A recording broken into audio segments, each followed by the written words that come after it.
Tell us about track 1 on Charcoal Grace. Track 1, The World Breathes With Me. Well, first of all, it was the first song that we finished on the album. So although we tend to work in batches, I would say, we usually have a couple of songs on the go, that was the first one that we finished the whole thing off. And I think, in a sense, it's also the song that really set the scene for the album. In a couple of contexts. I don't want to sort of get too dark with it to begin with, but we had a lot of trouble writing this record. Maybe that's not exactly right. Maybe it was more that we had a lot of trouble getting into the writing of this record in the first place, finding out what its character would be and finding out how we were going to approach all of that. But I think I had the verse first, the dun dun dun dun dun section. For sure. And I'm getting attacked by mozzies over here still. And it's a beautiful location.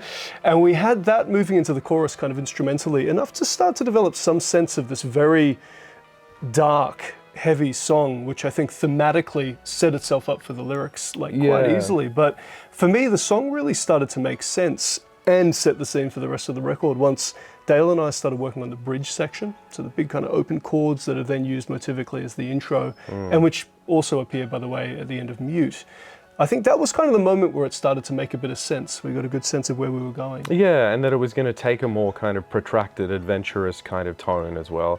Because like Sam said, it's not that it was hard to write the album itself. Like once the process started, it was guns blazing, but it through all of the experiences through COVID and having everything kind of ripped out from underneath us, actually getting back into the tone of like, I wanted to create something was super hard as well, which is probably why some of the themes through Charcoal Grace are exactly as they are. They're kind of darker in tone than we would normally dip our toe into.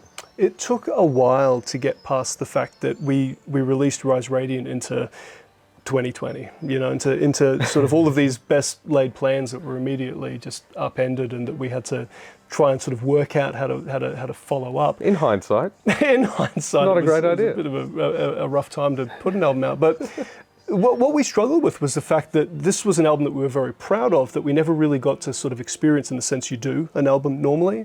So we kind of had this, I guess for lack of better words, almost a resentment towards the idea that we needed to throw that aside and begin writing the next record. And I mean, it follows that it's kind of hard in that context, especially what we saw in the world in that time. It's sort of the loss of faith in humanity that we saw through the pandemic, which, by the way, is a theme throughout the album that we can definitely dig into. It was kind of hard to contextualize where an album that we would create would fit into that. But fortunately, I think Breathe did. Do you want to talk a bit about the concept of it? Yeah, I think like when it comes to like a bunch of different songs on the album, there's really kind of microscopic views of stuff and then big picture views of stuff, because the entire album is basically made up of things that we saw or experienced or you know, learned during the pandemic and all of that. And so Breathe is one where it takes a very big picture view, because it's part of a bookend of the album with Breathe and Mute, and it's kind of this track is taking a big look at kind of like our general loss of faith in humanity and our general kind of the despondence of the experience of all of that, and also the kind of watching people do these things, and we're watching ourselves do these things, because the very idea that we, you know, were left undone and then didn't create feels like, in hindsight, like a really belligerent kind of childish attitude, but we couldn't help but feel that. And it does have, unlike some of the stuff we'll get into later on the album, it actually still does have our kind of tendency towards there is light at the end of the tunnel, kind of a bittersweetness to it, where the way that the track ends is still about a reconnection with humanity and understanding that we're part of like an ecosystem of like the world and each other, and that, you know, we are in that way connected, despite the fact that we completely lost one another during all of that time. So yeah, it's a big picture song.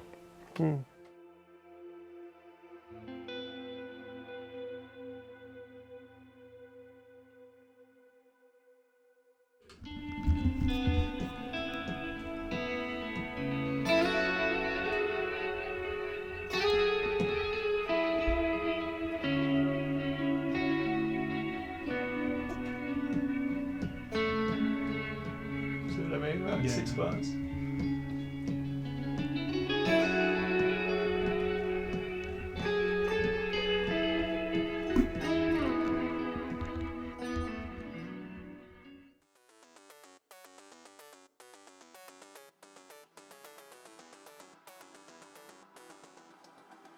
The opening riff of Golem was the first thing Possibly. Maybe we'll expand on that. We'll talk about Charcoal Grace, Give Me Hell. Yeah, we'll see. I believe the riff at the beginning of that was actually the first thing that was written for this album. And it came very soon after the Rise Radiant sessions. When we hit that period of kind of despondence that Jim was describing with Breathe, one of my reactions personally was to say, well, I need to step away from writing Caligula's Horse material. And I had this kind of ambition to work on some solo stuff for a little while, just to get away from things and kind of reset. And obviously, as things do, those plans didn't exactly come together. I ended up putting a single out and so forth. But what did come from it... And you can hear it wherever you stream your... I'm glad you said it. Yeah. What did come from it, though, was a whole bunch of ideas that really didn't have a connection necessarily to Caligula's Horse, which was quite helpful because it meant that I was able to play around with them first, offer them to the guys, but not really have the pressure of creating Caligula's Horse songs on the back of them, which, for what it's worth, can sometimes be, kind of intense, like when we have to do that at the very beginning of a writing project that will become an album. But I remember showing you guys the riff, you liked it, and it sat on the shelf forever. Yeah, forever. It took us ages to write anything until we around it. actually sat down with it. I find as a songwriter, I'm very sort of harmony and melody driven. Like I find it quite easy to conceptualize things just in the purely abstract, like here's the melody, here's the chords space. I guess this is a way of me saying I'm not particularly natural with riffs, like just creating riff-oriented music. But we do try. Enough. What's that? Not cool enough. No, I'm certainly not cool. I No. need longer hair. You come see me. Do you write the riffs? Do you? I do. So when it comes time to do this, I have to kind of explicitly decide to do it. And I think this was an example of a song where when that started coming together, the verse ideas, like the kind of motif underneath the verses, which becomes like the pre-chorus riff and so forth, once that started to establish, I was able to sort of create it and to craft into something that didn't feel, at least I hope not, too riff salad oriented. That, if I'm going to say why I struggle with riffs, it's probably that. It can be very hard to construct like a song that has this longitudinal, big picture vibe. Yeah, that has what with you riffs. feel like a transition that feels natural and Yeah, exactly. not just kind of like slam that next to that and they're both sick, let's go. Yeah, and I mean, look, Dick. nothing wrong with that, but Yeah. it just kind of does nothing for me as a songwriter. So it took a while to find a bunch of those ideas that were able to move from one to the other in a way that made sense. And I think it immediately gave you something to work with. I know you were pretty excited about it. Yeah, I think tonally it was really interesting, especially when the verse came together, because it's got that the groove underneath, particularly in the bass, and where that's locking in, and it made me want to do something that was a bit different from what I would normally do. And I suppose like the verse of Golem is a little bit kind of out of character almost, because it's so sort of like a whisper. speechy and whispery, and it's really back. And that kind of gives a real punch when it comes into the melodic stuff. And it was the first time that I sort of dabbled with some harsh vocals as well, which was kind of like a real challenge to get my brain and body around, because it's totally unfamiliar ground for me. Like I've been singing melodically like as a job since I was 9 basically, so it's like kind of to go and completely reconfigure things to make this other thing was really challenging, but I think it came out okay. But yeah, the approach taken in the verse is really speechy, really spat, really like, I think a lot about Michael Jackson and kind of the more percussive stuff that he does in verses and stuff. Like if you go listen to Jam, for example, I mean, it's all really hidden and really back in there, but it's that driving rhythm that kind of, and the plosive kind of consonants that he uses to kind of really enhance that. And I think that Golem is kind of full of that.